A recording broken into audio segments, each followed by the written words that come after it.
मंडली को एक परमेश्वर ने रखा हुआ एक व्यक्ति है, तो वो हमेशा मंडली के प्रति उसका मन में एक चिंता होता है, ये भाई कैसा है, ये बहन कैसा है, ये कैसा है, उस परिवार में क्या चल रहा है। एक एक परिवार को वो जानकारी होता है, एक एक परिवार के बारे में वो चिंतित होता है। अगर एक संडे एक परिवार चर्च में आया नहीं तो उस परिवार के बारे में वो क्या करते, जानकारी लेते हैं। दूसरा कुरिन्थी अध्याय 7, इस अध्याय में मसीह जीवन का एक मेन मुद्दा को यहाँ पर बताया। अगर आप मसीह जीवन में आप एडमिशन लिया है तो आपका जीवन कैसा होना चाहिए।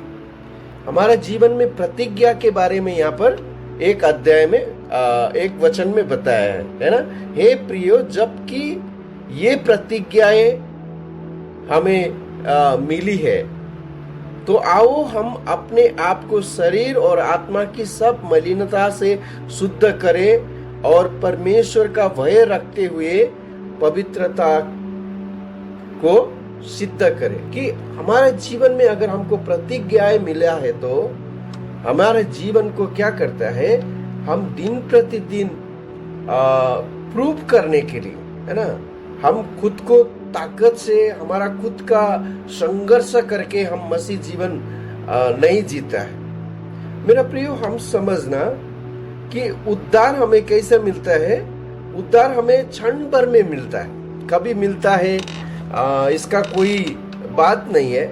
जब हम प्रभु यीशु मसीह को अपना जीवन में मुक्तिदाता होकर ग्रहण करता है, आज कई सारे लोगों को बताते हैं कि यदि आप प्रभु यीशु मसीह के नाम से बपतिस्मा लिया तो आप बच पाएंगे। बहुत कुछ प्रक्रियाएं संसार दिखाते हैं, है ना। मसीह जीवन में कई सारे प्रक्रिया दिखाते हैं कि आप ऐसा करना चाहिए संसार के लोगों के समान। देखो मेरा प्रियो, मैं बार बार आप लोग से मैं कहता आया हूं कि मसीह जीवन एक धर्म परिवर्तन नहीं है। मसीह जीवन में आप कभी बदलता है कि आपका जीवन का, है ना, गलाती का किताब 5 अध्याय में 2 प्रकार के फल के बारे में वहां पर बताया गया। 19 से लेकर आगे की वचन में हम पढ़ेगा तो 19 से 21 वचन तक वहां पर बताया शरीर का फल के बारे में। तो 22 और 23 वचन में हम देखते हैं कि आत्मा के फल के बारे में। उस फलों को देखकर हमारे जीवन में जान पड़ता है कि हमारा जीवन किस पर हम आधारित है ना, किस पर हमारा जीवन बिलोंग करता है। उस जीवन को हमारा जीवन के द्वारा हमारा परिवार हमारा जीवन को देखता है, हमारा कलेशिया हमारा जीवन को देखता है, हमारा सोसाइटी हमारा जीवन को देखता है, हमारा रिलेटिव्स हमारा जीवन को देखता है कि मैं पहला कैसा था और आज हमारा जीवन कैसा है। और सबसे बढ़कर क्या होता है मालूम है, आपका हृदय आपको बार बार दस्तक देता है कि आप कौन सी राह पर चल रहे, है ना। ये बात कहते हुए मुझे भी बहुत एक दर्द होता है, क्योंकि जिस प्रकार से हमें जीना चाहिए, क्या हम उसी प्रकार से मसीह में हम चल रहे हैं क्या, है ना। इस पिछले अध्याय से ये बात जुड़ा हुआ है। पिछले अध्याय बोलेगा तो 2 कुरिन्थी 6 का 16 वचन से जब हम देखेगा तो ये सारे बात में हम देख सकते हैं कि परमेश्वर आप और मेरे से क्या चाहते हैं। परमेश्वर यहाँ पर डिमांड करते हैं आप और मेरा जीवन को, कि मैं उनमें बसूंगा और उनमें चला फिरा करूंगा और मैं उनका परमेश्वर होऊंगा और वे मेरे लोग होंगे। इसलिए प्रभु कहता है उनके बीच में से निकल आओ, अलग रहो और अशुद्ध वस्तु मत छुओ, तो मैं तुम्हें ग्रहण करूंगा और मैं तुम्हारे पिता होऊंगा और तुम मेरे बेटे बेटियां होंगे। ये सर्वशक्तिमान प्रभु परमेश्वर का वचन है ना।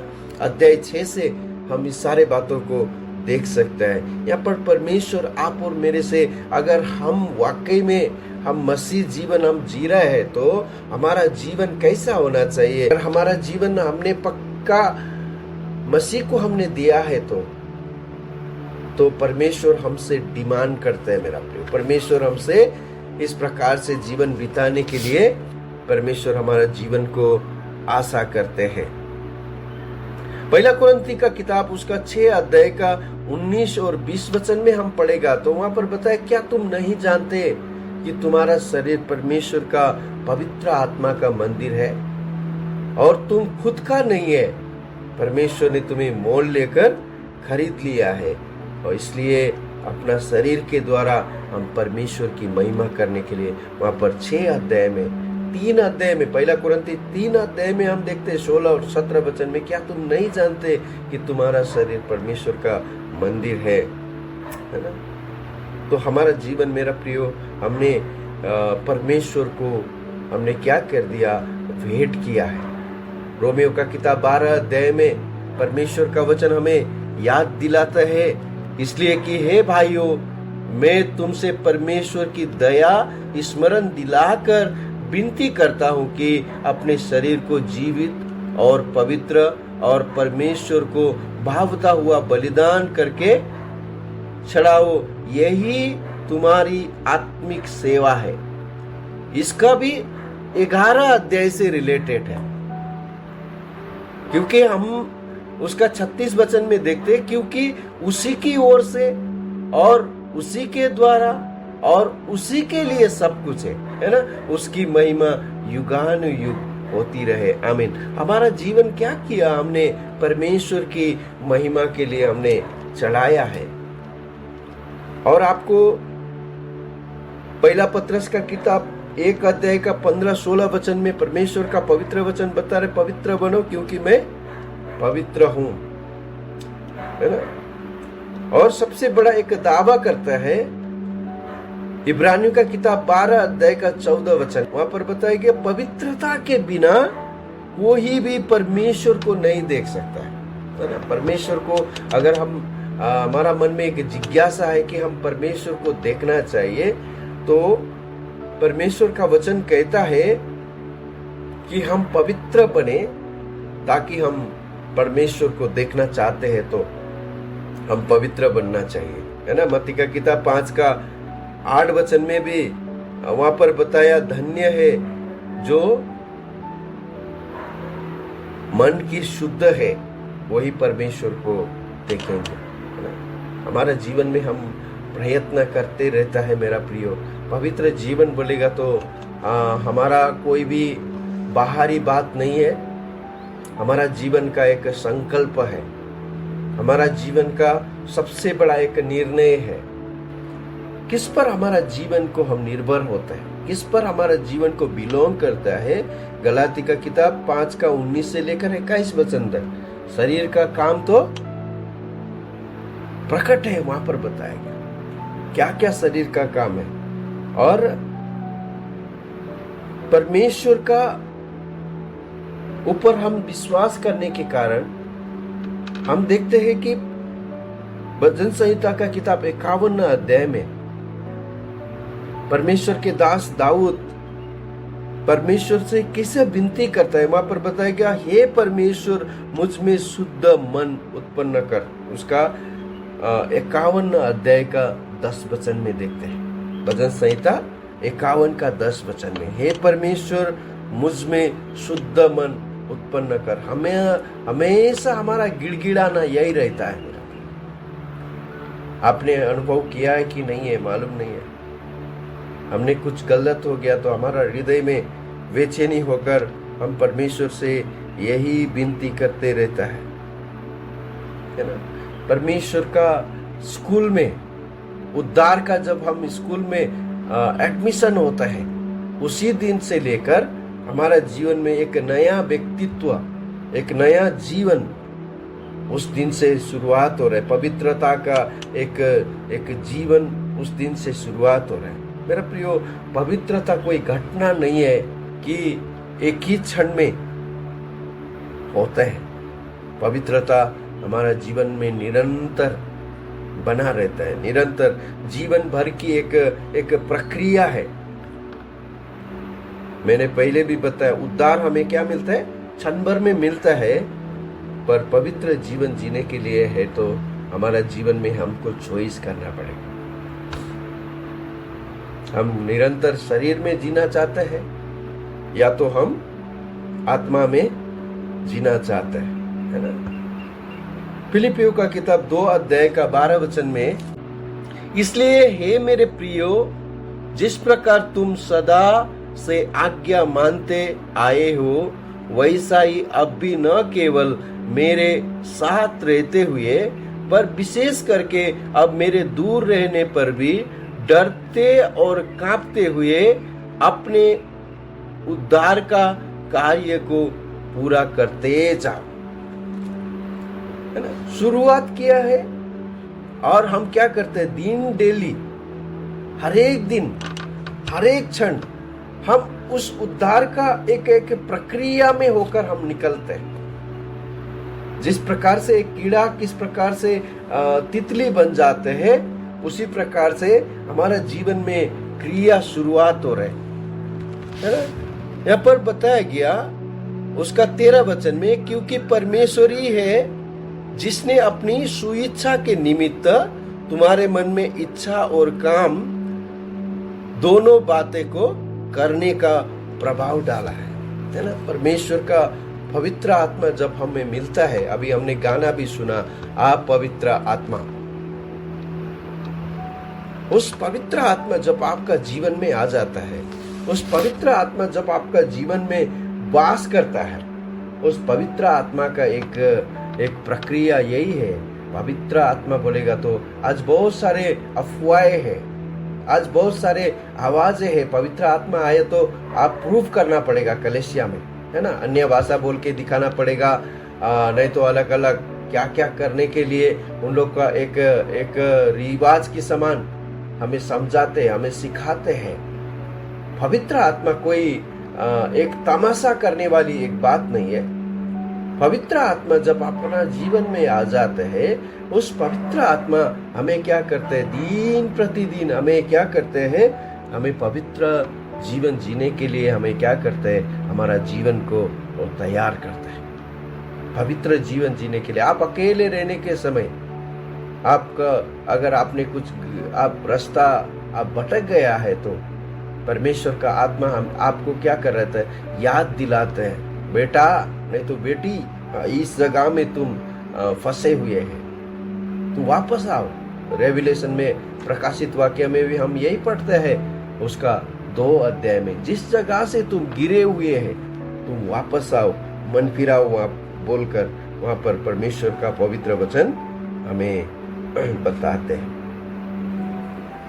और उसका 2 वचन में देखिए क्या कहता है प्रेरित पौलुस, 2 कुरिन्थी उसका 7 अध्याय का 2 वचन में वो मंडली से रिक्वेस्ट करता है, यहाँ पर हमें अपने हृदय में जगह दो, हमने न किसी के साथ अन्याय किया, न किसी को बिगाड़ा और न किसी को ठगा। 3 वचन, मैं तुम्हें दोषी ठहराने के लिए ये नहीं कहता, क्योंकि मैं पहले ही कह चुका हूं कि तुम हमारे हृदय में ऐसे बस गए हो कि हम तुम्हारे साथ मरने जीने के लिए भी तैयार हैं। यहाँ पर परमेश्वर का दास मंडली के साथ क्या करता है, रिक्वेस्ट करता है, हक जताता नहीं है। आज कई सारे मंडली में इवन परमेश्वर का अगुवाजन क्या करने के लिए कोशिश करते हैं, हक जताने के लिए कोशिश करते हैं। लेकिन यहाँ पर परमेश्वर के दास रिक्वेस्ट करता है, क्या करते हैं, हमारे लिए अपने हृदय में जगह दो, क्योंकि हमने कुछ बिगाड़ा नहीं है। यहाँ पर बता रहे, मैं तुम्हें दोषी ठहराने के लिए नहीं, क्योंकि मैं पहले ही कह चुका हूं कि तुम हमारे हृदय में बस गए हो। मेरा प्रियो, हम समझना परमेश्वर का जब सेवक मंडली के साथ किस प्रकार से व्यवहार करता है। मेरे साथ आप 1 कुरिन्थी का किताब उसका 4 अध्याय थोड़ा देखिए, उसका 14 वचन में देखिए, मैं तुम्हें लज्जित करने के लिए ये बातें नहीं लिखता, परंतु अपने प्रिय बालक जानकर मैं क्या करता हूं, तुम्हें चिताता हूं। क्योंकि यदि मसीह में तुम्हारे सिखाने वाले 10,000 भी होते तो भी तुम्हारे बहुत से पिता नहीं है, इसलिए कि मसीह यीशु में सुसमाचार के द्वारा मैं तुम्हारे पिता हुआ हूं। आप सब अभिभावक हैं, परिवार में आप माता पिताएं हैं। आपका बच्चा के साथ आप क्या अपेक्षा करते हैं? आपका बच्चा आपको क्या करना चाहिए? आपका बच्चा को आप क्यों प्रेम करते हैं? आपका बच्चा ने आपको कुछ अच्छा परफॉर्मेंस करके दिखाए तभी आप प्यार कर रहे हैं, है ना? आपका बच्चा के साथ आप क्या उम्मीद रखते हैं? आपका बात मानने वाले बच्चा है तो उसको आप कितना प्यार करते हैं, है ना?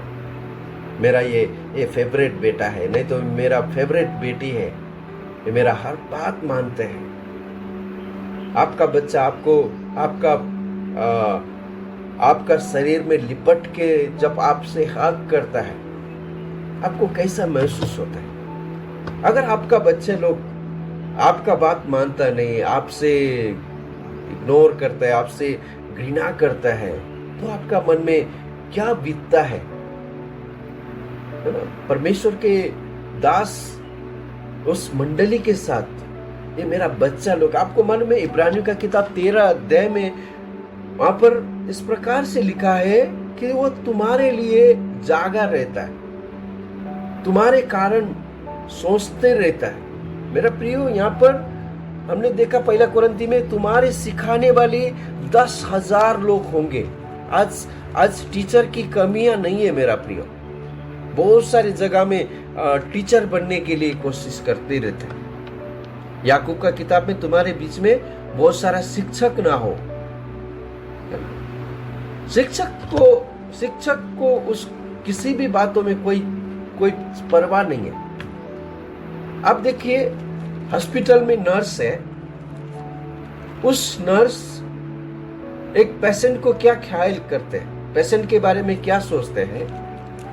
और एक माँ, जब आपका बच्चा बीमार है तो उस माँ उस बच्चा के लिए क्या सोचता है। हॉस्पिटल में एक नर्स 8 घंटा तक पूरा जी लगाकर एक पेशेंट को ख्याल करता है, पेशेंट को वो ट्रीट करता है, उसके साथ उसको खाना खिलाते हैं, उसको बॉडी को वाइप करता है, बहुत कुछ काम हमने अपना आंखों से देखा है। लेकिन 8 घंटा जब उसका ड्यूटी खत्म हो जाता है, ड्यूटी खत्म होने के बाद में वो कैसा जाता है अपना घर में, अपना परिवार के साथ तो कैसा रहता है? वो कभी उसको याद आता है मेरा पेशेंट, मेरा हॉस्पिटल में ऐसा पेशेंट है, उसके लिए कोई शोक करता है, उसके लिए कोई उसको वेदना होता है? लेकिन एक माँ देखिए, वो माँ एक बच्चा जब उसका बीमार है तो वो क्या करता है मालूम है? वो दिन रात जागा रहकर उस बच्चा के लिए वो चिंतित रहती है। यही फर्क है मंडली में एक टीचर और एक अगुआ का भिन्नता यही है। एक टीचर को जरूरत नहीं है, एक टीचर क्या करेगा, आधा घंटा नहीं तो 15 मिनट उसको लेक्चर देगा, उसके बाद में क्या करेगा, अपना रास्ता वो नाप लेता है। परंतु एक सही, जिसको मंडली को एक परमेश्वर ने रखा हुआ एक व्यक्ति है, तो वो हमेशा मंडली के प्रति उसका मन में एक चिंता होता है, ये भाई कैसा है, ये बहन कैसा है, ये कैसा है, उस परिवार में क्या चल रहा है। एक परिवार को जानकारी होता है, एक परिवार के बारे में वो चिंतित होता है। अगर एक संडे एक परिवार चर्च में आया नहीं तो उस परिवार के बारे में वो क्या करते हैं, जानकारी लेते हैं। इसलिए मंडली में कभी कभी एक व्यक्ति अगर आपको केयर करता है तो आपको ऐसा लगता है कि ये जबरदस्ती कर रहा है मेरा साथ।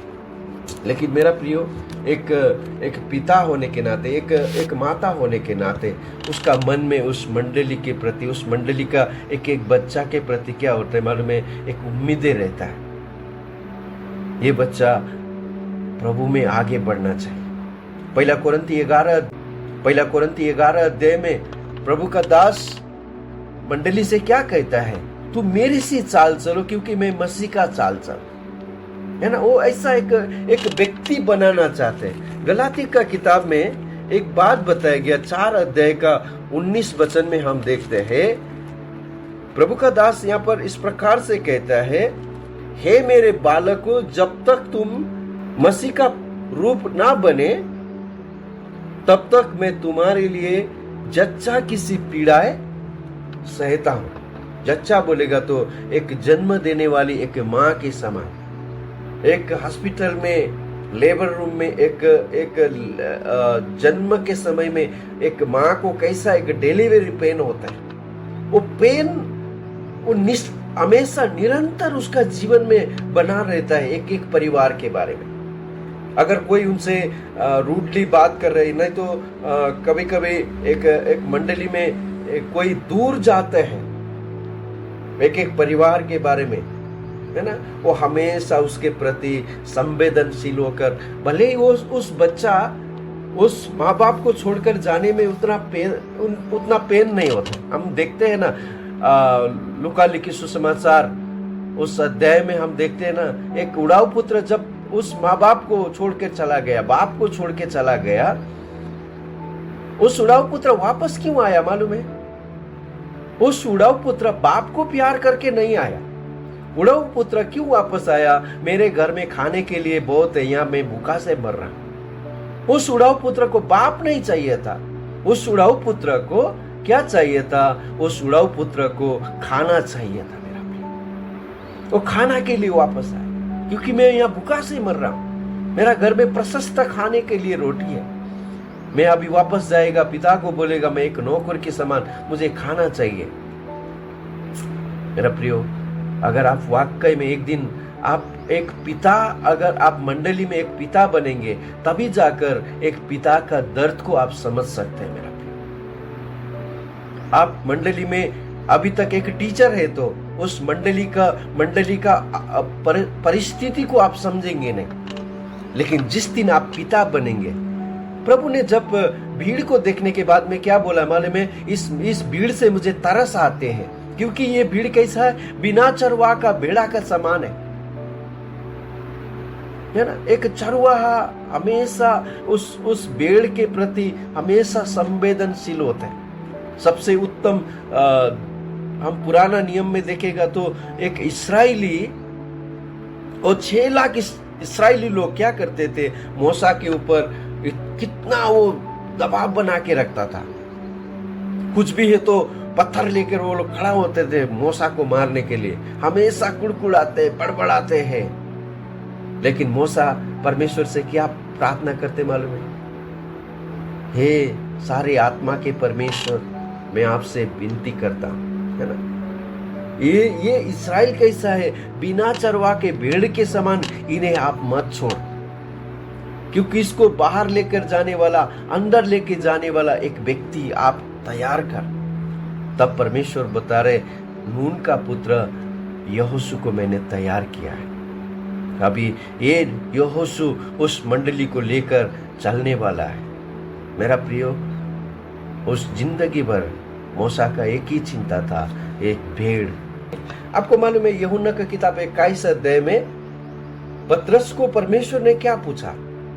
यदि प्रभु यीशु मसीह को प्यार कर रहे हैं तो मेरा भेड़ को तुम चला। एक क्वालिटी चाहिए, एक अगर चरवाहा मंडली में एक चरवाहा है तो उसको एक क्वालिटी चाहिए। क्या क्वालिटी चाहिए? प्रभु को प्यार करने वाला एक व्यक्ति होना चाहिए। पतरस का किताब में पतरस लिखते समय यहाँ पर बताया गया कि परमेश्वर का उस झुंड को जो तुम्हारे बीच में है रखवाली करो, और ये दबाव से नहीं परंतु परमेश्वर की इच्छा के अनुसार आनंद से, और नीच कमाई के लिए नहीं पर मन लगाकर, है ना। जो लोग तुम्हें सौंपे गए हैं उन पर अधिकार न जताओ, वरन झुंड के लिए आदर्श बनो। यहां पर बता रहे, कौन बता रहे? जिस पतरस उस प्रभु के लोगों के लिए उसका मन में कोई चिंता नहीं था, है ना। एक समय पतरस कैसे चलता था? इनमें से सबसे सर्वश्रेष्ठ कौन है? वो पद को वो चिंता करता था। औदा के बारे में वो चिंता करता था, पोजीशन के बारे में चिंता करता था। लेकिन अभी पतरस क्या बात करते हैं? पतरस ये चिंता करता है कि इस झुंड बिना चरवा के भेड़ के समान नहीं होना चाहिए। ये झुंड को संभालने वाला एक व्यक्ति होना चाहिए। आपको मालूम है मेरा प्रिय, थेसलोनिका किताब उसका पहला थेसलोनिका किताब उसका 2 अध्याय का 7 वचन, परंतु जिस तरह माता अपने बालकों को पालन पोषण करती है, वैसा ही हमने भी तुम्हारे बीच में रहकर कोमलता दिखाई है। 11 वचन में, तुम जानते हो कि जैसा पिता अपना बालकों के साथ व्यवहार करता है, वैसा ही हम भी तुम में से हरेक को उपदेश करते और शांति देते और समझाते थे। प्रेरितों के काम 20 अध्याय में हम देखते हैं, हमने तुम्हारे बीच में तुम्हारा सोना चांदी को नहीं चाहा। है ना? आप क्या समझते हैं मेरा प्रियो? एक झुंड को रखवाला करने का हृदय में झुंड के प्रति क्या आशा रहता है? आपको जब तक एक चरवाहा का हृदय नहीं होगा, तब तक एक चरवाहा का मन में एक झुंड के प्रति क्या चलता है आप सोच भी नहीं सकते, है ना? उन्होंने आंसू बहा बहा कर उस मंडली को उन्होंने चलाते थे, इफिसी का मंडली को, क्योंकि उन्होंने यहाँ पर बता रहे 20 अध्याय के प्रेरितों के काम में, मैं जाने के बाद में तुम्हारे बीच में क्या आएगा? फाड़ने वाला भेड़िया आएगा और झुंड को नहीं छोड़ेगा। क्योंकि उन्होंने 3 साल उस झुंड को इतना मन लगाकर पालन पोषण किया था। प्रेरितों के काम 20 अध्याय का 33 में, मैंने किसी के चांदी सोने या कपड़े के लालच नहीं किया, है ना? तुम आप ही जानते हो कि इन्हीं हाथों ने मेरी और मेरे साथियों का आवश्यकता को पूरा किया है। मंडली हमेशा एक मंडली को उन्होंने याद दिलाते। इसलिए मेरा प्रियो, 2 कुरिन्थी का किताब में हमने देखा, हमें तुम्हारे हृदय में जगह दे दो। 2 वचन में यहाँ पर एक आशा करते हैं, परमेश्वर की दास तुम्हारे हृदय में हमें जगह दे दो। आज कई सारी मंडली में जगह नहीं है अपना मर्जी से, क्योंकि 2 तिमोथी का किताब 4 अध्याय में अंतिम के समय में क्या कर रहे हैं मालूम है? अपनी मर्जी से वो लोग क्या कर रहे हैं? शिक्षकों को ढूंढेगा वो लोग, चरवाहा को नहीं ढूंढेगा, है ना? अगुआ को नहीं चाहेगा। 2 तिमोथी 4 का 3 वचन में, क्योंकि ऐसे समय आएगा कि लोग खराब उपदेश ना सह सकेंगे, कानों के खुजली के कारण अपनी अभिलाषाओं के अनुसार अपने लिए बहुत सारे टीचर ढूंढेंगे। टीचर, उन्हीं लोगों को क्या चाहिए? एक टीचर चाहिए, शिक्षा चाहिए, अपनी मर्जी के अनुसार, मेरा इच्छा के अनुसार बोलने वाला एक व्यक्ति चाहिए। क्योंकि अंतिम का समय लोग सहन नहीं कर सकते, परमेश्वर का सत्य वचन को सहन करने के लिए नहीं होता है। मेरा प्रियो, आप और मुझे हम समझना, मैं मंडली में कौन सा पोजीशन में हूँ? क्या मुझे चरवाहा का हृदय है? क्या कोई मंडली में नहीं आने से मुझे कोई फर्क नहीं पड़ता है? परमेश्वर ने आपको एक क्या बना के रखा? झुंड के लिए एक क्या बना के रखा? प्रेरितों के काम में पवित्र आत्मा ने तुम्हें क्या बनाया है?